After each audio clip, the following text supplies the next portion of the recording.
শীতকাল তো চলে গেল, এই মজার ভর্তাটা এখনো যদি না খাও এক্ষুনি বানিয়ে ফেলো। ধনিয়া পাতা এখন একদমই কম দাম, চলেই গেছে ধরতে গেলে। আর এগুলা ছিল আমার নিজের হাতে লাগানো, অনেকগুলা পেরে আনছি আর অনেক হয়েছে মাশাল্লাহ। দেশি ধনিয়া পাতা খেতে আর ঘ্রাণে এত মজা, যাই হোক কিনে যেটা খাই সেটাতে এত মজা লাগে না ভর্তাটা। আর এটা দিয়ে ভর্তাটা বানিয়েছি, এত পরিমাণে মজা হয়েছে আল্লাহ, এখনো মুখে লেগে আছে। চলো তাহলে ভর্তার প্রিপারেশন শুরু করি।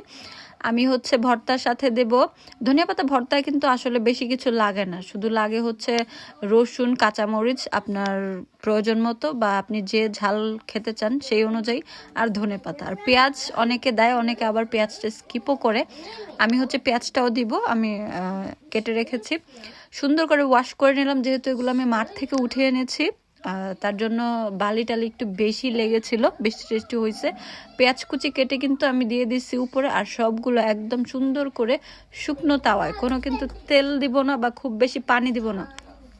আর ভাজার সময় এমনভাবে পানিটা শুকাতে হবে যাতে করে এক্সট্রা কোনো পানি লেগে না থাকে, কারণ পানি পানি থাকলে না ভর্তাটা মজা লাগে না। তার জন্য ভাজার সময় একদম লো হিটে শেষের দিকে সুন্দর করে উল্টিয়ে পাল্টিয়ে যাতে না পুড়ে যায় সেদিকে খেয়াল রেখে সুন্দর করে হচ্ছে পানিটা শুকিয়ে নেবেন। আর পাটায় বাটতে পারেন, তখন হচ্ছে আমি পাটায় বাটিনি, ব্লেন্ডারে ব্লেন্ড করে নিয়েছি। আর দেখেন কি পরিমাণ লোভনীয় একটা ভর্তা হয়েছে, আর কি আঠা হয়েছে। এই আঠা আঠা ভাবটা রাখার জন্য কিন্তু ধনেপাতাটাকে একদম শুকনো শুকনো করে একদম পানিটাকে একদম শুকিয়ে ফেলতে হবে। যাই হোক, হাত দিয়ে দেখেন হাতে লেগে যাচ্ছে আমার।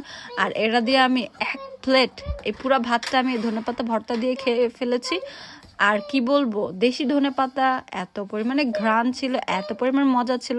আর রসুন, কাঁচামরিচ অনেক বেশি করে দিয়েছি, যেহেতু আমি ঝাল বেশি খাই, তার জন্য অনেক মজা হয়েছিল।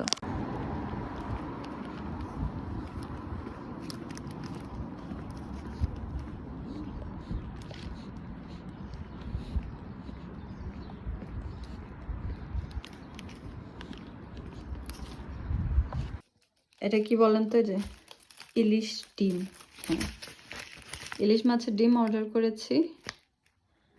আর এখানে হচ্ছে শুটকি অর্ডার করছি, এটা হচ্ছে শীতল শুটকি।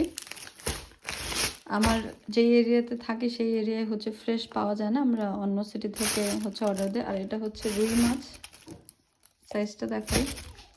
এটা হচ্ছে আইর মাছ, আইর মাছটা 2 কেজি ওজনের ছিল, জন্য একদমই ছোট। আইর মাছ বল মাছ, কর্নফ্লাওয়ার মিষ্টি, খুবই সুস্বাদু, লোভনীয় লাগতেছে কি দেখতে, দেখেন মিক্স বক্স এটা আর কি।